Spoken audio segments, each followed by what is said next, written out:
بسم اللہ الرحمن الرحیم۔ السلام علیکم۔ حضرت عمر رضی اللہ تعالیٰ عنہ روتے ہوئے حضور صلی اللہ علیہ وآلہ وسلم کی خدمت میں حاضر ہوئے۔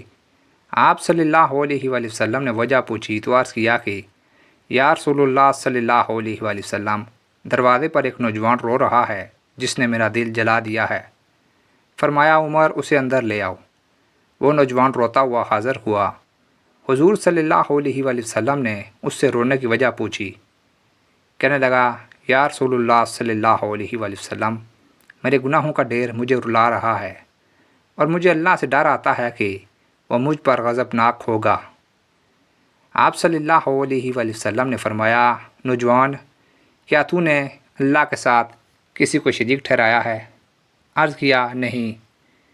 کیا تو نے کسی جان کو ناحق قتل کیا ہے؟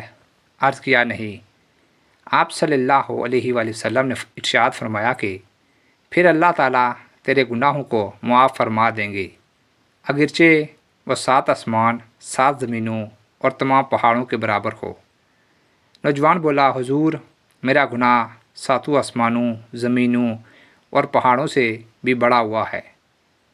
آپ صلی اللہ علیہ وآلہ وسلم نے ارشاد فرمایا تیرا گناہ بڑا ہے یا کرسی؟ کہنے لگا میرا گناہ بڑا ہے۔ فرمایا تیرا گناہ بڑا ہے یا عرش؟ اس نے کہا میرا گناہ بڑا ہے۔ ارشاد فرمایا تیرا گناہ بڑا ہے یا تیرا اللہ یعنی اس کی عفو؟ کہنے لگا ہاں، البتہ میرا اللہ اور اس کی عفو بہت بڑی ہے۔ ارشاد فرمایا کہ گناہ عظیم کو خدا عظیم ہی معاف فرمائے گا جو بہت ہی عفو و درگزر کرنے والا ہے۔ پھر فرمایا ذرا اپنا گناہ تو بتا۔ اس نے عرض کیا یا رسول اللہ صلی اللہ علیہ وآلہ وسلم، مجھے آپ سے حیا آتی ہے۔ آپ صلی اللہ علیہ وآلہ وسلم نے پھر پوچھا تو کہنے لگا میں کفن چور تھا اور 7 سال تک یہی پیشہ کیا۔ ایک دفعہ انصار کی ایک لڑکی فوت ہوئی، میں نے اس کی قبر کھودی اور کفن اتار کر چل دیا۔ تھوڑی دور گیا تھا کہ شیطان نے مجھ پر غلبہ پایا اور میں نے لوٹ کر اس سے مجامت کر لی۔ نکل کر تھوڑی دور گیا تھا، کیا دیکھتا ہوں وہ لڑکی کھڑی پکار رہی ہے، اے جوان، تجھے قیامت کے دن جزا و سزا دینے والے سے حیا نہیں آتی، جس وقت وہ اپنی کرسی فیصلے کے لیے رکھیں گے اور ظالم سے مظلوم کا بدلہ دلوائیں گے۔ تو مرنے والوں کے مجمع میں مجھے ننگی کر کے چل دیا ہے اور میرے اللہ کے روبرو مجھے بحالت جنابت حاضر ہونے پر مجبور کیا۔ یہ سنتے ہی حضور صلی اللہ علیہ وآلہ وسلم کھڑے ہو گئے اور فرمایا او فاسق، تو بس آگ کے لائق ہی ہے، چلے جاؤ یہاں سے۔ نوجوان وہاں سے نکلا، 40 راتوں تک اللہ کے حضور توبہ کرتا مارا پھرتا رہا۔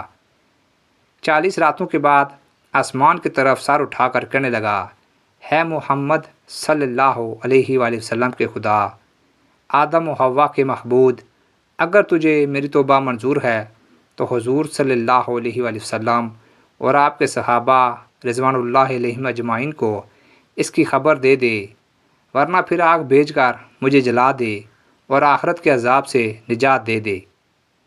اتنے میں جبریل علیہ السلام تشریف لائے، سلام کہا اور اللہ تعالیٰ کی طرف سے آپ صلی اللہ علیہ وآلہ وسلم کو سلام پہنچایا۔ آپ صلی اللہ علیہ وآلہ وسلم نے فرمایا وہ خود سلام ہیں، سلام کا مبدا اور منتہا بھی وہی ہے۔ جبریل علیہ السلام نے کہا کہ اللہ تعالیٰ فرماتے ہیں کیا مخلوق کو آپ نے پیدا کیا ہے؟ فرمایا مجھے بھی اور تمام مخلوق کو اسی نے پیدا فرمایا ہے۔ عرض کیا وہ پوچھتے ہیں کہ کیا آپ مخلوق کو رزق دیتے ہیں؟ فرمایا مجھے بھی اور تمام مخلوق کو اللہ تعالیٰ ہی رزق دیتے ہیں۔ عرض کیا وہ پوچھتے ہیں کیا آپ صلی اللہ علیہ وآلہ وسلم بندوں کی توبہ قبول کرتے ہیں؟ فرمایا میری بھی اور تمام بندوں کی توبہ وہی قبول فرماتے ہیں۔ پھر کہا کہ اللہ تعالیٰ فرماتے ہیں کہ میں نے اپنے بندے کی توبہ قبول کر لی ہے۔ آپ صلی اللہ علیہ وآلہ وسلم بھی اس پر نگاہ شفقت فرمائیے۔